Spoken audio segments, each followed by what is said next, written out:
بسم اللہ الرحمن الرحیم وصلی اللہ علی النبی الکریم وعلی آلہ وصحبتہ اجمعین اما بعد۔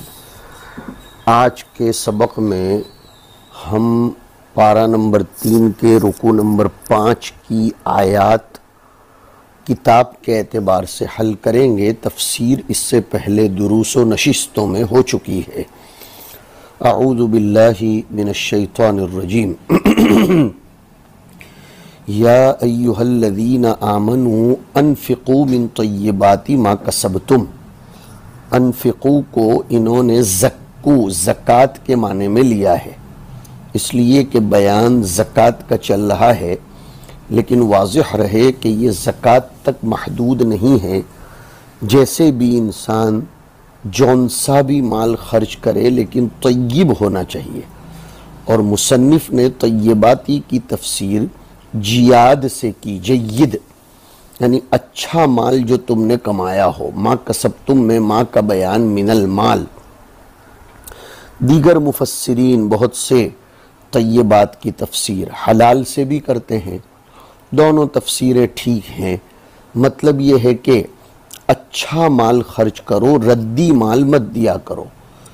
وَمِن مَا أَخْرَجْنَا لَكُم مِّنَ الْأَرْضِ، من کے بعد پھر طیبات لا رہے ہیں، اس طرف اشارہ کر رہے ہیں کہ زمین سے نکلنے والی جو چیزیں ہیں وہ بھی پاکیزہ دو۔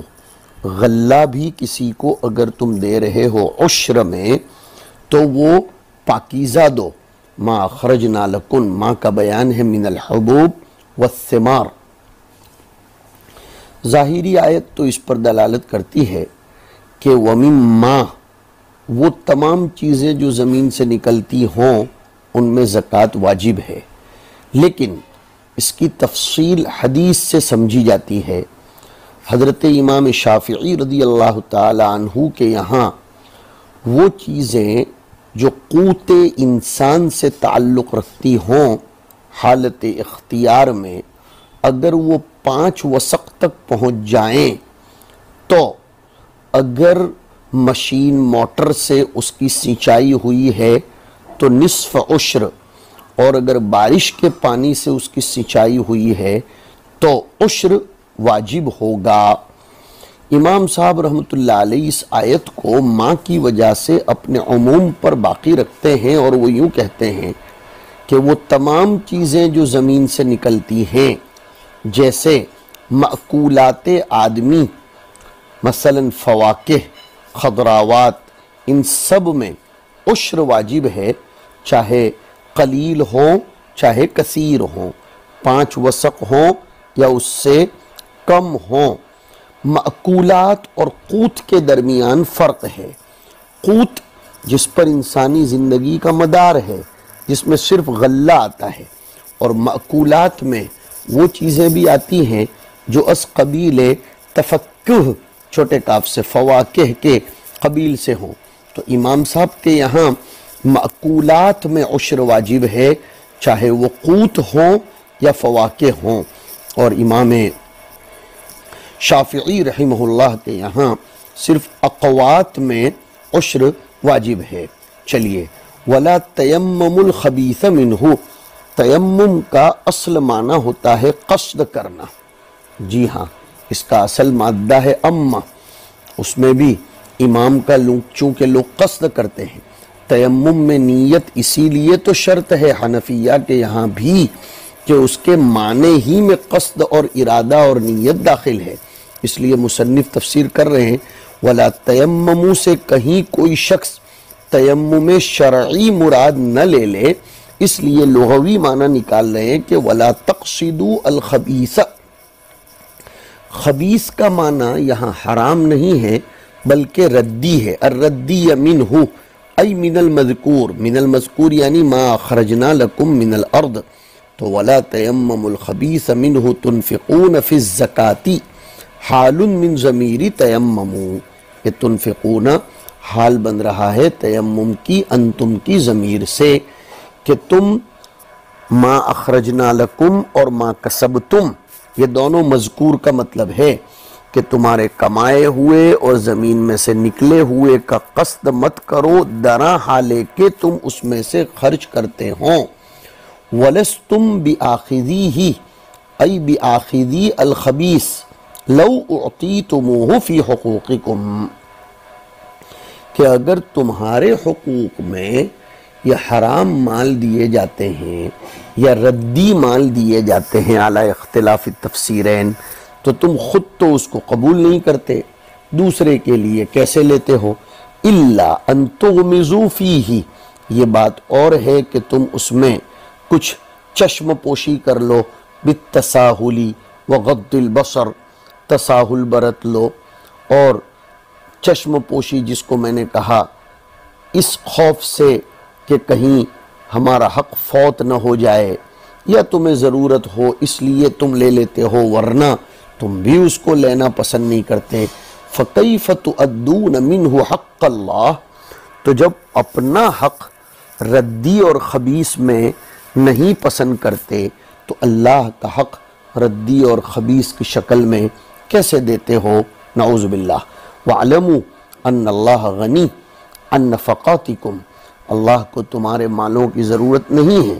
حمید یعنی محمود علی کل حال، صفت مشبہہ ہونے کی وجہ سے اس کا ترجمہ کر دیا علی کل حال۔ اور اس راہ میں رکاوٹ کیا بنتا ہے؟ شیطان کا لمت الشر، اس کو کہا جیسے تفسیر میں آ چکا تھا الشیطان یعدکم الفقر۔ عام طور پر وعد کا استعمال خیر و شر دونوں میں ہوتا ہے۔ شیطان تمہیں فقر سے ڈراتا ہے، یخوفکم بہ ان تصدقتم، تمہیں اس طرح ڈراتا ہے کہ اگر تم صدقہ کرو گے تو فقیر بن جاؤ گے، فتمسکو، تو پھر تم صدقہ کرنا بند کر دو، وہ ایسا کرتا ہے۔ وَيَأْمُرُكُمْ بِالْفَحْشَاءِ بِمَعْنَى الْبُخْلِ وَمَنْعِ الزَّكَاةِ، سیاق سباق کے اعتبار سے فحشا کا یہ معنی یہاں لیا جائے گا، ورنہ زنا کے سیاق میں آیا تو وَلَا تَقْرَبُوا الزِّنَا إِنَّهُ كَانَ فَاحِشَةً، تو یہاں فحشا کی تفسیر سیاق آیات کے اعتبار سے کی گئی ہے کہ البخل ومنع الزکاة۔ واللہ یعدکم علی الانفاق مغفرۃ منہ لذنوبکم وفضلا خلفا منہ، اللہ یہ کہتا ہے کہ تم خرچ کرو گے تو گناہ بھی معاف ہو جائیں گے اور اس کا اچھا بدلہ بھی تمہیں ملے گا اللہ کی طرف سے، اس سے زائد ملے گا، اس سے اچھا ملے گا۔ واللہ واسع، باعتبار حیز و مکان کے نہیں بلکہ فضلہ باعتبار فضل کے، علیم بالمنفقی، اور یہ بھی کہیں گے بنیات المنفقی، اور یہ بھی کہیں گے کہ بالشیء المنفقی الذی ينفقہ المنفق، اور یہ سب سمجھ شیطان کے وعدے اور اللہ کے وعدے کے درمیان فرق کرنے کی سمجھ بوجھ یہ اسی کو ہوتی ہے جو حکمت والا ہوتا ہے۔ فرمایا یؤتی الحکمت من یشاء، حکمت کی تفسیر میں متعدد قول ہیں، بعضوں نے نبوت، بعضوں نے معرفت قرآنیہ، بعضوں نے فقہ قرآن، بعضوں نے الفقہ فی الاسلام، بعضوں نے الاصابۃ فی القول والفعل، بعضوں نے الفقہ فی الدین، بعضوں نے المعرفۃ بدین اللہ والفقہ فیہ والاتباع لہ، بعضوں نے حکمت کی تفسیر کی التفکر فی امر اللہ والاتباع لہ، اور بعضوں نے کہا کہ حکمت کا معنی طاعت اللہ تعالی والفقہ فی الدین۔ بہرحال حکمت ایک ایسا لفظ ہے، مولانا علی میاں صاحب فرماتے ہیں کہ اس کا اردو میں ترجمہ نہیں کیا جا سکتا، اس لیے کہ بڑا جامع لفظ ہے۔ مصنف نے اپنے نزدیک راجح تفسیر کر دی کہ العلم النافع المؤدی الی العمل، زوردار تفسیر ہے کہ حکمت یعنی وہ علم جو نافع ہو اور عمل تک پہنچاتا ہو، علم قرآن، علم فقہ، یہ، اور اسی طرح علم تصوف بھی اس میں آئے گا جس میں معرفت نفس ہو، معرفت آفات نفوس ہوں، اس کا علاج ہو، یہ بھی اس میں شامل کر لیجئے۔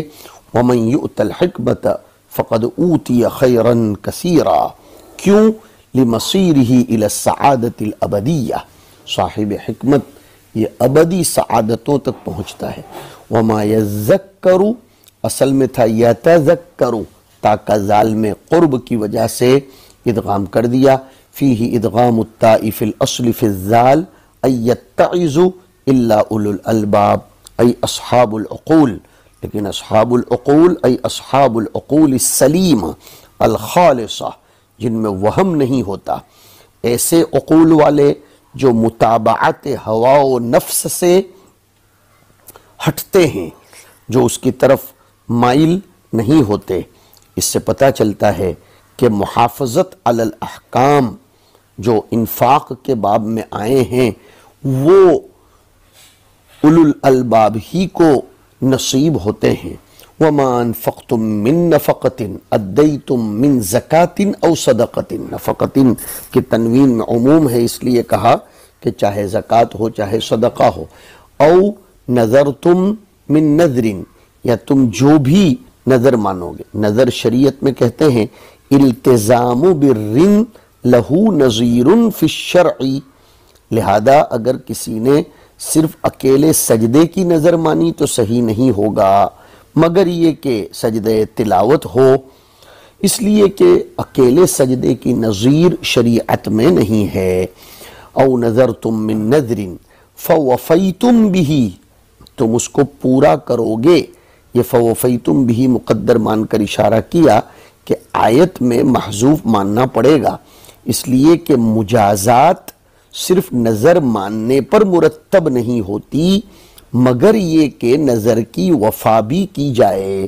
نفس نظر پر جزا مرتب نہیں ہوتی، جزا مرتب ہوتی ہے نظر کے پورا کرنے پر، اس لیے فوفیتم بھی مقدر مانا۔ فإن اللہ یعلمہ، اور یعلمہ کا لازم ہے، فیجازیکم علیہ، وہ اس کا بدلہ دیتا ہے۔ مجازات علم پر مرتب ہوتا ہے۔ وَمَا لِلظَّالِمِينَ، یہاں سیاق کے اعتبار سے ظلم کا مطلب نکالا، بِمَنْعِ الزَّكَاةِ وَبِمَنْعِ النَّذْرِ، جو لوگ زکوٰۃ نہیں دیتے یا نظر مان کر پورا نہیں کرتے، یا ظالمین کا مطلب بِوَضْعِ الْإِنفَاقِ فِي غَيْرِ مَحَلِّهِ، بہت زوردار کہ ظلم کو اپنے معنی میں رکھو، وضع الشیء فی غیر موضعہ، تو اب یہاں مضمون کے اعتبار سے بولیں گے کہ انفاق کو غیر محل میں خرچ کرتے ہوں، مثلا من معاصی اللہ، تو ایسے لوگوں کے لیے من انصار مانعین لہم من عذابہ، مطلب اگر کوئی انفاق تو کرتا ہے لیکن گناہوں کے کام میں کرتا ہے، معصیت خداوندی میں کرتا ہے، تو اس کو اس کا کوئی بدلہ نہیں ملے گا، بلکہ اس کی پکڑ ہوگی، اللہ تعالیٰ کے یہاں عذاب ہوگا۔ ان تبدو ای ابدا یبدی ابداء ای تظہر الصدقات ای النوافل فنعما ہی، ہمارے مصنف بہت اچھی بات کر رہے ہیں کہ نوافل کو کھل کر دو تاکہ دوسرے مالداروں کو صرف زکوٰۃ پر اکتفا نہ ہو، بلکہ وہ بھی نوافل کو کھل کر خرچ کرنے کی عادت ڈالیں۔ ای نعم شیء ابداؤہا فنعما ہی، تو ماں کا ترجمہ شیء سے کیا، اور ابداء الزکوٰۃ ہی کا ابداء الصدقات، کہ صدقات کا کھل کر کرنا یہ بھی بہت اچھا۔ وَإِن تُخْفُوهَا تُسِرُّوهَا وَتُؤْتُوهَا الْفُقَرَاءَ فَهُوَ خَيْرٌ لَكُمْ، اصل میں ایک بات یہ بھی ہے کہ یہاں تخفوہا کے ساتھ وَتُؤْتُوهَا الْفُقَرَاءَ آیا، اس سے بھی مصنف کہنا چاہتے ہیں کہ یہ وَتُخْفُوهَا وَتُؤْتُوهَا الْفُقَرَاء کو زکوٰۃ پر محمول کر لو، اس لیے کہ زکوٰۃ ہی تو ایسی ہے جو فقراء کو دی جاتی ہے، ورنہ صدقات نافلات تو اغنیاء کو بھی دیے جا سکتے ہیں، اس لیے بھی مصنف نے ان تبدو الصدقات سے مراد نوافل لیے تھے، اور یہاں زکوٰۃ لے رہے ہیں۔ فَهُوَ خَيْرٌ لَكُمْ مِنْ إِبْدَائِهَا وَإِيتَائِهَا الْأَغْنِيَاءَ، تو یہ زیادہ بہتر ہے کہ تم اس کو ظاہر کرو اور مالداروں کو دو۔ اما صدقۃ الفرض، جہاں تک صدقات واجبہ زکوٰۃ کا معاملہ ہے، فالافضل اظہارها، تو وہاں تو افضل یہی ہے کہ سب کے سامنے دے، لیقتدا به ولئلا یتہم، اور دوسری تو حکمت علماء مفسرین نے اور بھی لکھی ہے، تاکہ کھل کر دے گا تو لوگوں کے سامنے اس کی مالداری واضح ہوگی اور لوگ اپنی احتیاج اس کے ذریعے پوری کروائیں گے۔ ان اللہ لیحب ان یرى اثر نعمته علی عبدہ یا ان یرى اثر نعمته علی عبدہ کے فلسفے میں جو لکھا ہے اس کو یہاں بھی لاگو کیا جائے۔ وَإِيتَاؤُهَا الْفُقَرَاءَ مُتَعَيَّن، کہ صدقات فرض کا فقراء کو دینا یہ تو متعین ہے، وہ تو غربا ہی کو دیے جائیں گے، وہ تو عمرہ کو دیے نہیں جاتے، اغنیاء کو۔